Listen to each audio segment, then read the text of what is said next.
Assalamualaikum warahmatullahi wabarakatuh.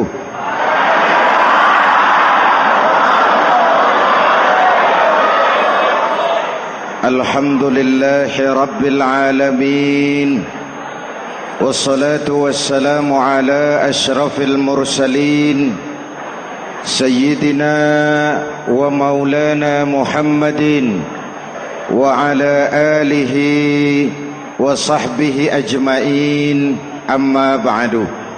Para ulama yang saya muliakan, hadirin hadirat ma'asyiral muslimin yang saya cintai, banyak kita alami perubahan-perubahan yang terjadi, baik perubahan yang menyangkut sosial budaya, lebih-lebih yang menyangkut sosial politik. Yang tidak banyak mengalami perubahan adalah sosial ekonomi.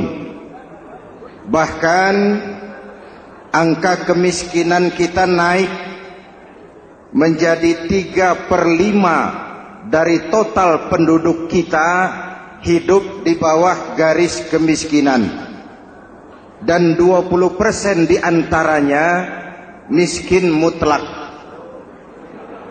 Perubahan-perubahan yang terjadi menyadarkan kita kepada kebenaran Al-Quran ketika Allah menyatakan wa tilkal ayyamu nudawiluha bainan nas.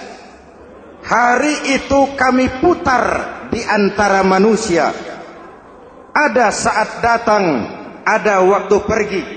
Ada hari lahir, ada saat kembali. Ada waktu dilantik, ada saat menyerahkan jabatan. Hari kami putar di antara manusia dan hidup cuma sekadar menunggu giliran. Soalnya kemudian di tengah perubahan-perubahan yang terjadi begitu cepat, what must we do now?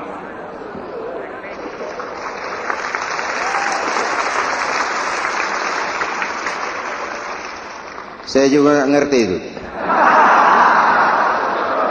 Yang penting kan penampilan.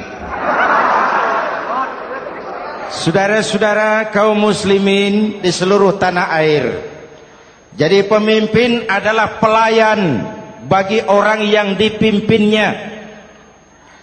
Okelah, perbaikan ekonomi, pembukaan lapangan kerja baru kita serahkan kepada pemerintah, karena kita percaya mereka orang-orang terpilih belaka yang dipilih dengan kepercayaan akan mampu membawa rakyat keluar dari kesulitan. Amin. Tugas kita sekarang di zaman susah meluruskan akidah. Jangan sampai mbah dukun yang naik ke permukaan. Betul? Islam misinya yang pertama membebaskan manusia dari kemusyrikan. 13 tahun Rasul berjuang di Makkah, menanamkan akidah, meluruskan keyakinan, membentuk iman. 13 tahun membebaskan manusia dari belenggu kemusyrikan. 13 tahun menanamkan la ilaha illallah Muhammadur Rasul dengan seluruh konsekuensinya. Kalau saya yakin tidak ada Tuhan selain Allah, saya tidak akan minta tolong kecuali hanya kepada Allah. Saya tidak akan pernah takut kecuali hanya kepada Allah. Saya tidak akan menggantungkan hidup kecuali hanya kepada Allah. Saya tidak akan minta rizki kecuali hanya kepada Allah. Saya tidak akan melarikan persoalan kecuali hanya kepada Allah. Kalau konsekuen dengan keyakinan ini, mbah dukun nggak dapat tempat.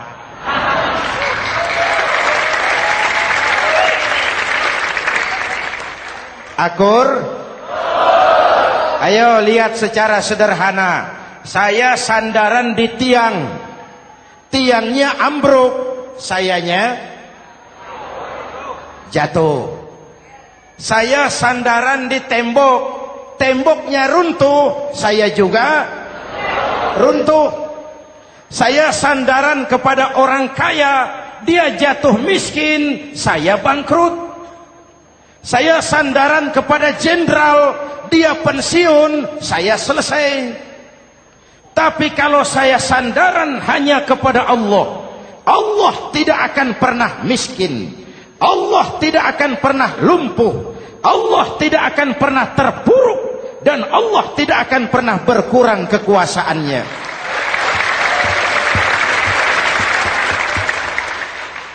Maka umat Islam, sesulit apapun zaman yang kita hadapi, Allah juga tempat kita bersandar. Jelas? Selama ini kita iman dalam ucapan, tapi sekuler dalam perbuatan. Di masjid ada Allah, di kantor Allah tidak ada, maka korupsi merajalela.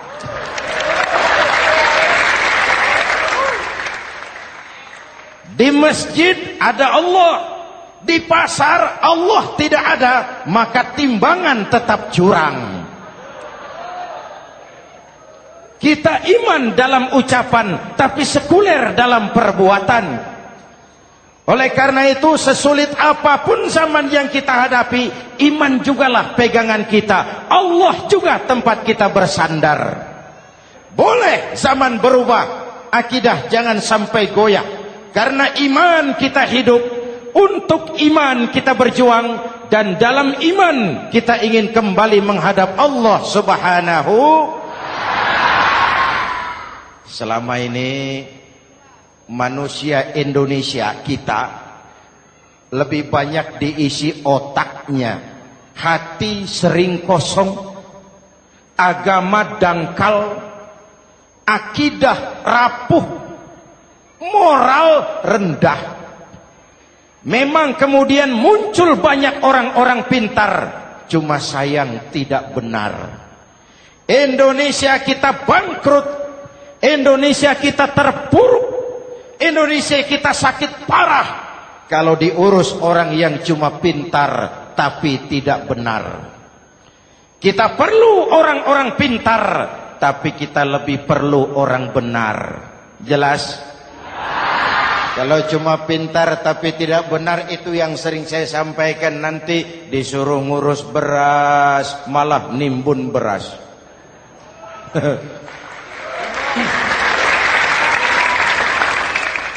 Disuruh ngurus laut malah jadi bajak laut. Disuruh ngurus hutan rame-rame jadi orang hutan. Jutaan hektar hutan Indonesia kita ini merupakan kekayaan sumber daya alam kita yang harus digunakan bagi sebesar-besar kemaslahatan rakyat. Yang disuruh ngurus hukum malah bikin hukum seperti pisau, tajam ke bawah, tumpul ke atas. Jangan heran lalu di masyarakat muncul street justice, pengadilan jalanan, sebagai refleksi dari ketidakpuasan melihat sikap hukum yang sangat berpihak. Kalau yang kecil salah, hukum cepat-cepat ditegakkan.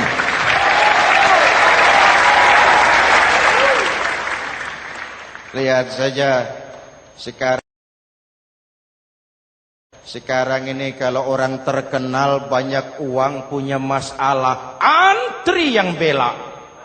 Betul?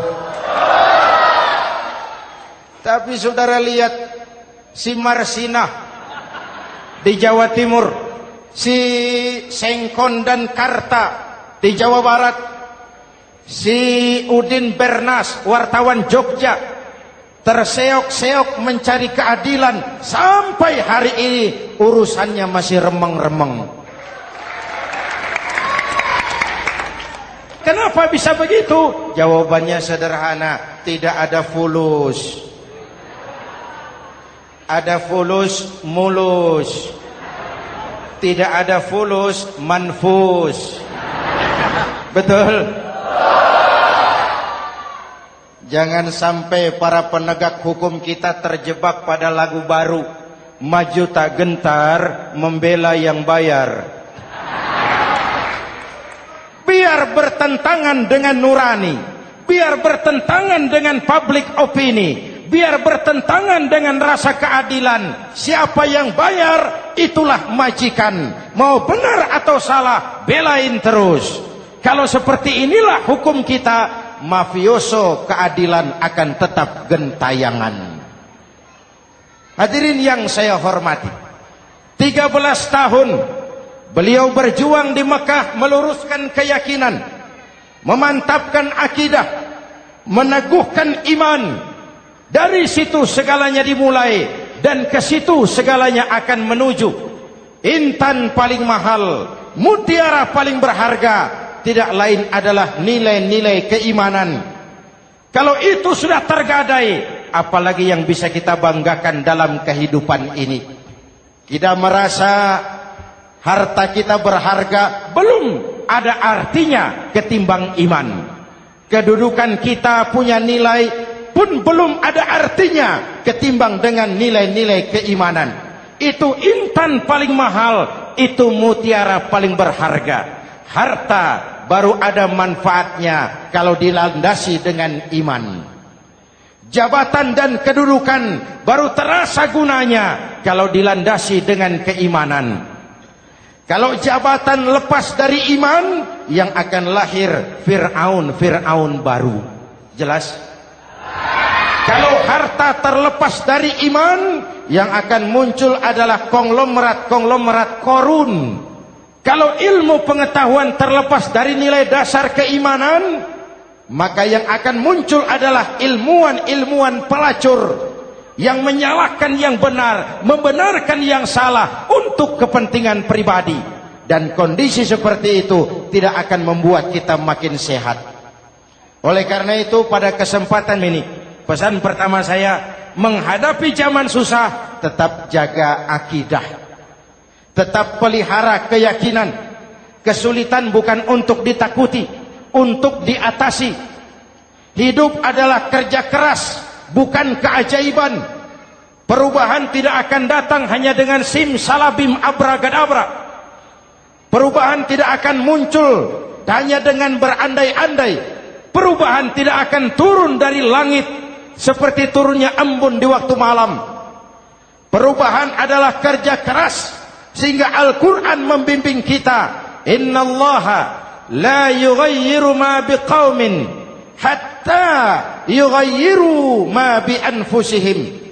Allah tidak akan mengubah keadaan suatu bangsa kalau mereka tidak mau mengubah apa yang ada di dalam diri mereka. Yang ada di dalam diri itu rule of thinking, state of mind, cara kita berpikir, cara kita memandang kehidupan, cara kita mengatasi persoalan. Hadirin yang saya hormati, inilah iman. Berangkat dari ini kita menyadari, ini ujian buat kita rakyat. Dan kita rakyat Indonesia ini kalau sama susah sih sudah kenyang. Ya Pak? Ya Pak? Kita ini sebagai bangsa mengalami apa yang disebut oleh Bung Karno up and down. Naik, turun, timbul, tenggelam, pasang, surut. 350 tahun dijajah oleh Belanda, kita susah. Berangkat Belanda masuk Jepang, susah lagi. Pergi Jepang, datang nikah, susah lagi. Lalu kita merdeka, dirongrong oleh berbagai pemberontakan, susah lagi. Makan bulgur, antri minyak. Lalu PKI berontak, susah lagi. Muncul orde baru, lama-lama susah lagi. Orde baru selesai, naik reformasi, mulai repot nasi, susah lagi.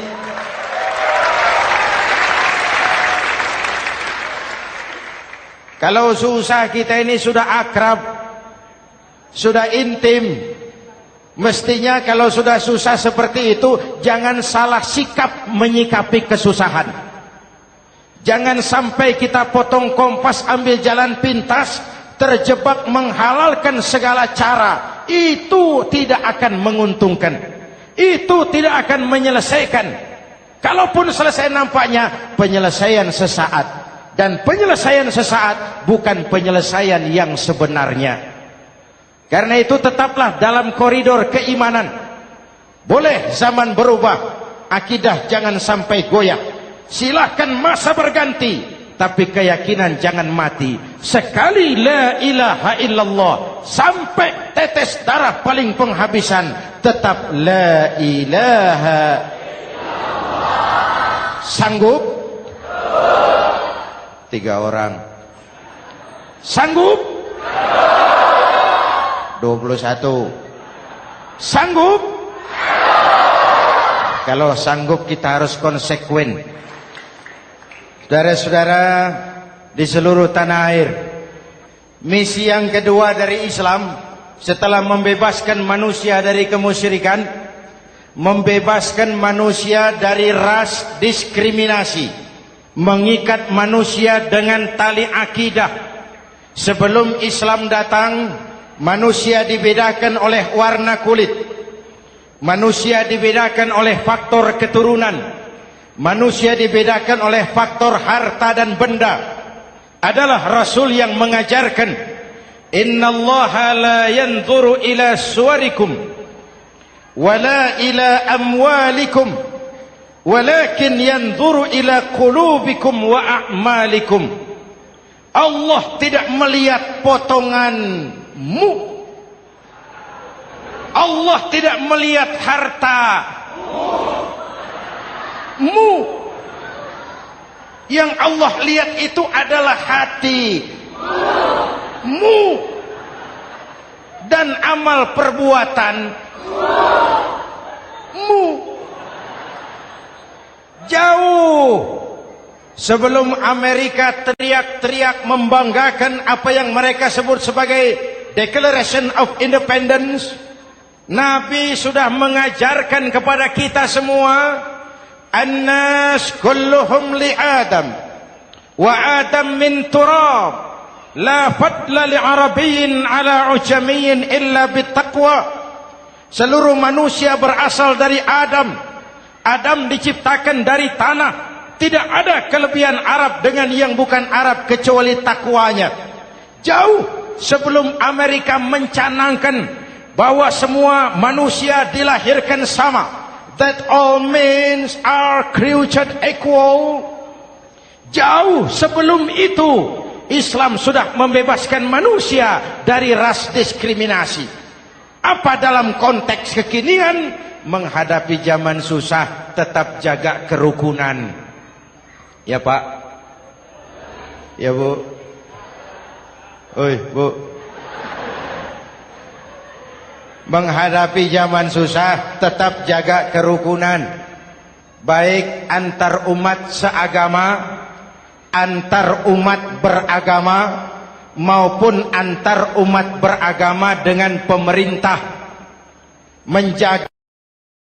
Menjaga kerukunan. Jangan saling sikat sikut di antara kita. Sebab kalau sudah rukun, saya ajak berhitung. 1 ditambah 1 sama dengan, itu matematika namanya. Hasilnya pasti. Tapi angka sosial hasilnya aneh. Saya ubah jadi angka sosial. Ayo kita berhitung lagi. 1 orang takut ditambah 1 orang takut sama dengan 2 orang setengah berani. Kenapa setengah berani? Karena sudah berdua. Tadi kan takut sendiri. Kalau sama-sama takut berkumpul jadi setengah berani. Kalau ditambah 1 orang takut lagi, 1 orang takut ditambah 1 orang takut ditambah 1 orang takut sama dengan 3 orang berani. Kenapa jadi berani? Karena sudah bertiga. Kita yang lemah, kita yang marginal, kita yang dikucilkan, bahkan kita yang dilecehkan, kalau mau rukun kita akan kuat dan tidak bakal dipermainkan orang.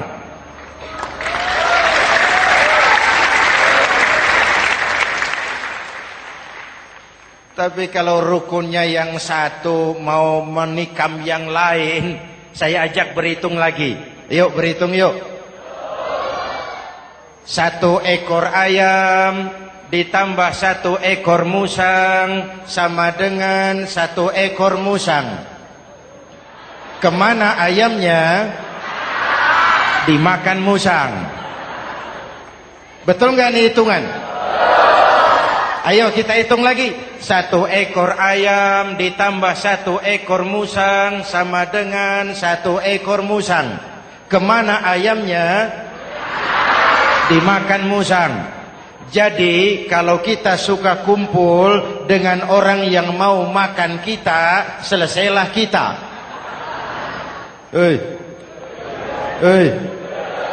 Maka kalau merasa kita ini ayam, yuk kumpul sama-sama ayam, pulang ke kandang ayam. Kalau ada ayam kumpul ke kandang musang, itu namanya ayam minum baygon. Jelas? Menjaga kerukunan. Pertama, antar umat seagama, sesama muslim harus saling menjaga, harus saling memelihara. Baik dia muslim yang jadi kapolri, baik dia muslim yang jadi kasat, baik dia muslim yang jadi pengusaha, baik dia muslim yang jadi petani, nelayan, guru, semua komit menjaga semangat kebersamaan, rukun antar umat seagama. Jelas? Jelas? Hadirin yang saya hormati, atas dasar itu saya ingatkan kembali, kita semua ingin persoalan terorisme dilepaskan kaitannya dari agama manapun. Tidak ada kaitannya terorisme dengan Islam, dengan Kristen, dengan Hindu, dengan Buddha. Tidak ada kaitannya terorisme dengan pondok pesantren.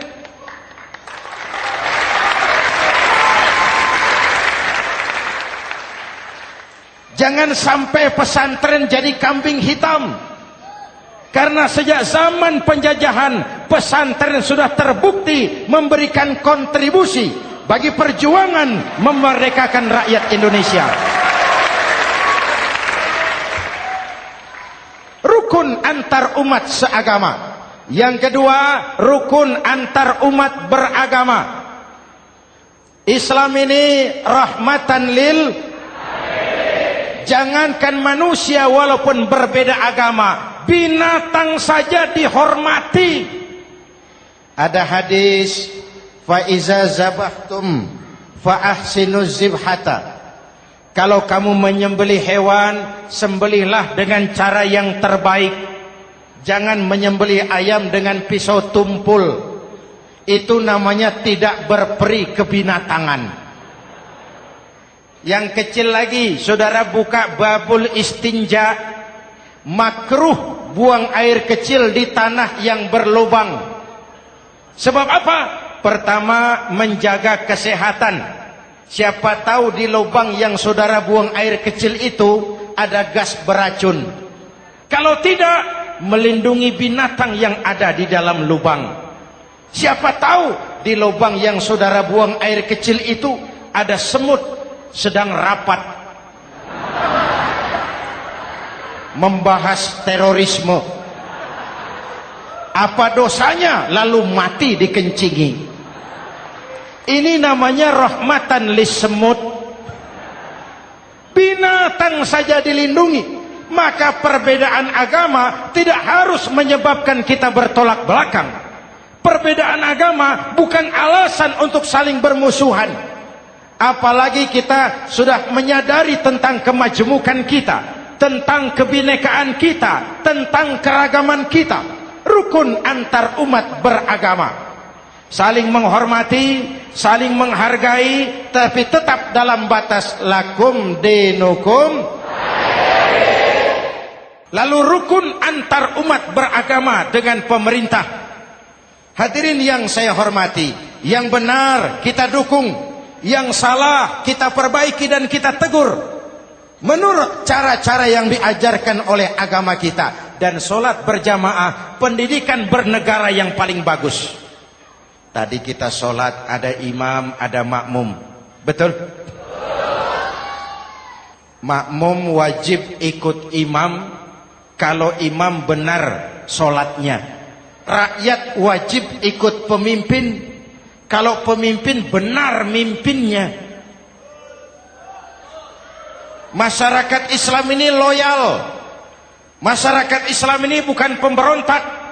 Masyarakat Islam ini taat dan setia. Kapan? Kalau imamnya benar. Imam takbir, makmum. Imam ruku, makmum.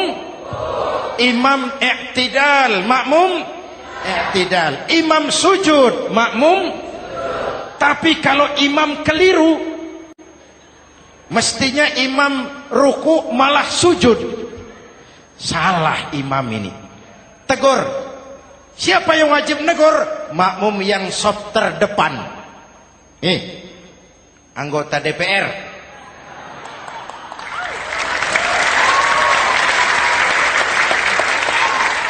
Ini wakil-wakil makmum ini. Saf di depan ini. Kalau imam keliru mereka paling tahu. Ngomong. Tegur. Bagaimana negurnya? Ada aturan main. Mestinya ruku, imam sujud. Salah ini imam. Subhanallah. Kan begitu negurnya. Betul? Tidak boleh juga imam keliru, makmum emosi. Main pegang. Weh, makmum salah. Hoi, hoi. Kacau sholat. Betul? Anggota dewan ini, saf di depan. Itu kalau imam keliru. Satu saat imam buang angin. Namanya manusia bisa buang angin toh. Apa makmum lalu berkata, demi kesetiaan saya kepada imam, imam buang angin, saya lebih keras lagi. Itu namanya fanatisme buta, loyalitas yang goblok. Imam buang angin, minggir. Iyyaka na'budu wa iyyaka nasta'in. Sampai situ imam buang angin, minggir imam. Lalu saf yang di depan maju. Tidak usah bikin solat baru, teruskan pekerjaan imam. Ihdinas siratal mustaqim. Teruskan. Kenapa? Kalau bikin solat baru lagi, nanti buang angin lagi. Bikin lagi solat. Kapan selesainya solat? Kapan selesainya membangun negara ini? Yang penting imam tahu diri, buang angin, minggir.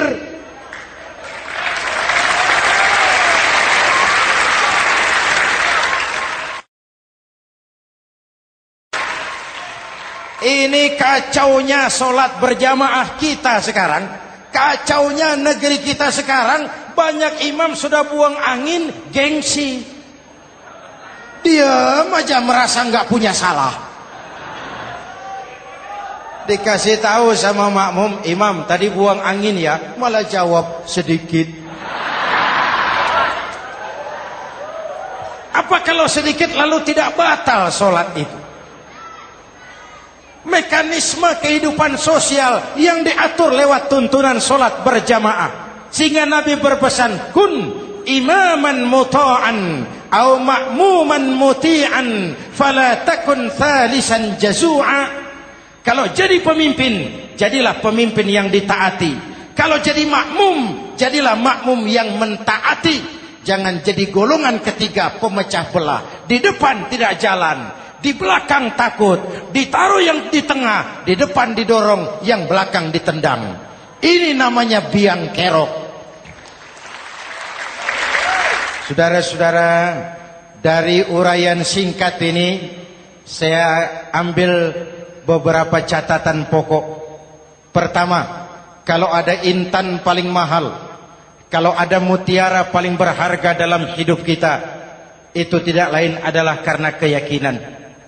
Hidup jadi indah, hidup jadi berharga, hidup jadi berarti kalau didasari atas sebuah keyakinan. Dan keyakinan itu tidak lain adalah nilai iman kita, akidah kita kepada Allah Subhanahu wa ta'ala.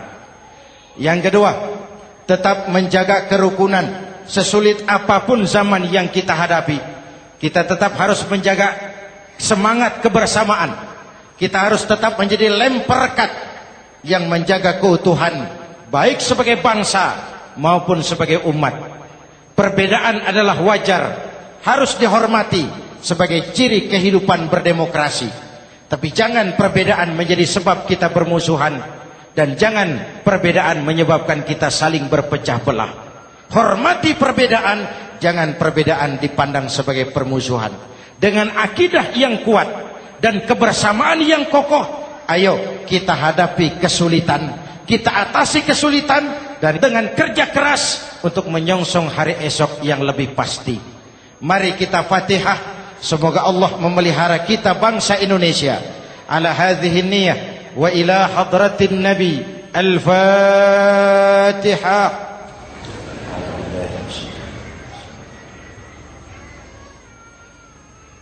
Iyyaka na'budu wa iyyaka nasta'in. Ihdinas siratal mustaqim.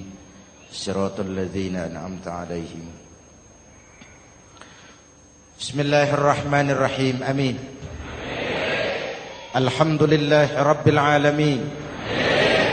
Allahumma salli wa sallim mubarak ala sayyidina Muhammadin wa ala alihi wa sahbihi ajma'in. Allahumma rabbana taqabbal minna salatana wa siyamana wa qiyamana wa takhashu'ana wa ta'abbudana wa tammim taksirana ya arhamar rahimin. Allahumma aslih man fi salahihi salahul muslimin. Allahumma ahlik man fi halakihi salahul muslimin. Allahumma rabbana la tu'akhizna in nasina aw akhtana.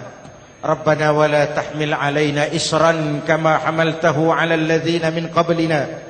ربنا ولا تحملنا ما لا طاقة لنا به واعف عنا واغفر لنا وارحمنا أنت مولانا فانصرنا على القوم الكافرين. اللهم اجعلنا من السعداء المقبولين ولا تجعلنا من الأشقياء المردودين. أفضل ما قلته أنا والنبيون من قبلي لا إله إلا الله.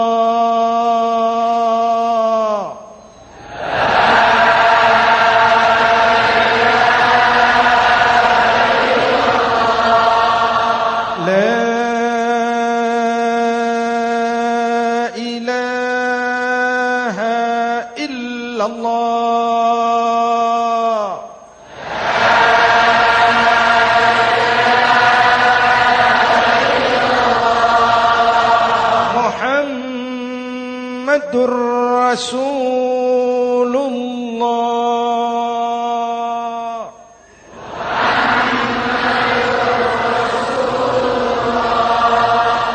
sallallahu alaihi wa alihi wasallam. Kalimatu haqqin 'alaiha nahya wa 'alaiha namut wa 'alaiha wa biha nub'atsu insyaallah minal aminin minal aminin minal aminin rahmatika ya arhamar rahimin. Sallallahu ala sayyidina Muhammad wa ala alihi wa sahbihi ajma'in. Ana rabbika rabbil izzati amma yasifun. Salamun alal mursalin. Walhamdulillahi rabbil alamin. Jumpa lagi di lain kesempatan insyaallah. Wassalamualaikum warahmatullahi wabarakatuh.